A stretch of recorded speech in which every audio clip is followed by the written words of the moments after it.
Muhammad sallallohu alayhi vasallam eng yaqin o'rtoqlari Usmon roziyallohu anhu kitoblari mashhur ekan.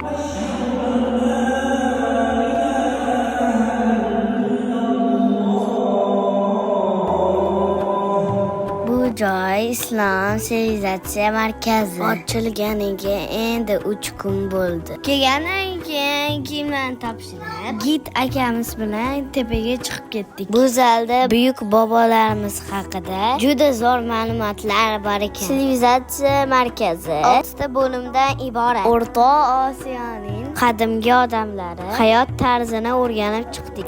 Maqomi Ibrohimning qadimgi yopinchig'i haqiqiy nusxasi ham bor ekan. Saudiya Arabiston O'zbekistonga Ka'ba po'shni Ka'bani 2 ta kalitini sovg'a qilgan ekan. Ka'ba eshiklarini kaliti har 100 yilda almashtirilar ekan. Men nimaga kosmosga qiziqishimni endi tushundim. Chunki menda buyuk bobolarimizni qoni bor. Bu narsalarning hammasini o'z ko'zinglar bilan ko'rishinglar kerak. Qonlari kitobga sachragan.